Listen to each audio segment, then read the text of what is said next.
Sunan Sendang Duur bernama asli Raden Nur Rahmat adalah putra Abdul Qahar bin Malik bin Sultan Abu Yazid yang berasal dari Baghdad, Irak.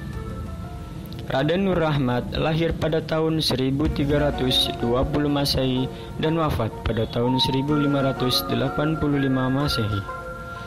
Bukti ini dapat dilihat pada pahatan yang terdapat di dinding makam beliau. Beliau adalah tokoh karismatik yang pengaruhnya dapat disejarkan dengan Wali Songo pada saat itu. Bangunan makam Sunan Sendang Duur yang dikeramatkan oleh penduduk sekitar tersebut berarsitektur tinggi yang menggambarkan perpaduan antara kebudayaan Islam dan Hindu. Bangunan gapura bagian luar berbentuk tugu bentar dan gapura bagian dalam berbentuk padu raksa. Sedangkan dinding penyangga cungkup makam dihiasi ukiran kayu jati yang bernilai seni tinggi dan sangat indah. Dua batu hitam berbentuk kepala kala menghiasi kedua sisi dinding penyangga cungkup. Makam Sunan Sendang Duur yang letaknya di atas bukit itu terdapat di Desa Sendang Duur, Kecamatan Paciran, walaupun komplek makam terletak di dataran yang cukup tinggi, tetapi bisa dijangkau oleh kendaraan umum ataupun pribadi. Sarana jalan yang sudah baik dan memadai memudahkan para pengunjung yang ingin ke sana untuk berwisata ziarah.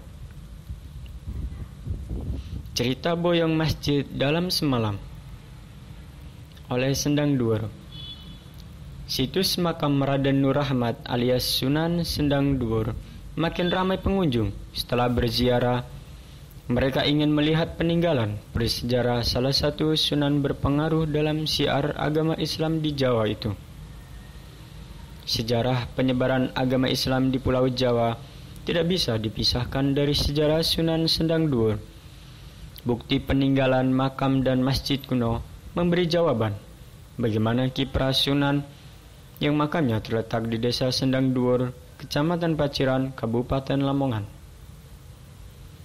Data dari berbagai sumber menyebutkan masjid kuno itu menyimpan sejarah yang berbeda dengan pembangunan masjid lainnya, sebab tempat ibadah umat Islam ini tidak dibangun secara bertahap oleh Sunan Sendang Duur, melainkan melalui suatu kemujizatan.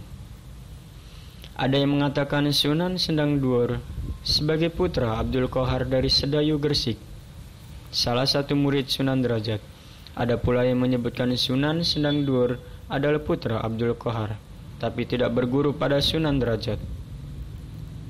Namun dari perbedaan itu, disepakati bahwa Raden Nur Rahmat akhirnya diwisuda Sunan Derajat sebagai Sunan Sendang Duur. Setelah mendapat gelar Sunan, Raden Nur berharap bisa mendirikan masjid di Desa Sendang Duur.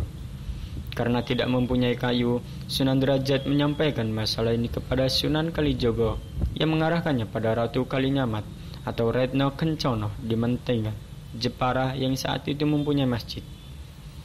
Ratu Kalimanyat merupakan putri Sultan Trenggono dari Keraton Demak Bintoro. Suaminya bernama Raden Thoyib, Sultan Hadi Soho, cucu Raden Mucayat, Syekh Sultan dari Aceh saat diangkat menjadi bupati di Jepara. Raden Thoyib tidak lupa bersiar agama Islam sehingga dibangun Masjid Megah di wilayah pada 1531 Masehi. Banyak ulama dan kiai saat itu kagum terhadap keindahan dan kemegahan masjid itu.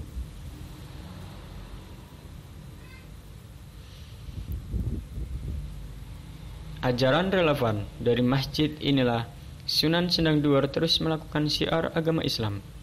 Salah satu yang masjid masih relevan pada zaman sekarang adalah melakuoh dalan kang benar, ilingo wang kang sak burimu. Berjalanlah di jalan yang benar dan ingatlah pada orang yang ada di belakangmu.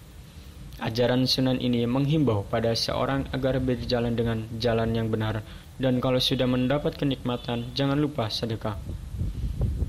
Hubungan Sunan Derajat dengan Sunan Sendang Duur sangat erat dalam syiar agama Islam, dan hubungan itu terus mengalir sampai kini tidak terlihat Tidak jarang para peziarah ke makam Sunan Derajat di Desa Derajat, Kecamatan Paciran untuk singgah ke Sunan Sendang Dhuwur. Masjid itu kini sudah berusia 477 tahun. Didirikan oleh Raden Thoyyib di Mantingan pada 1531. Karena usianya yang tua, beberapa konstruksi kayunya terpaksa diganti yang asli. Tetap disimpan di lokasi makam.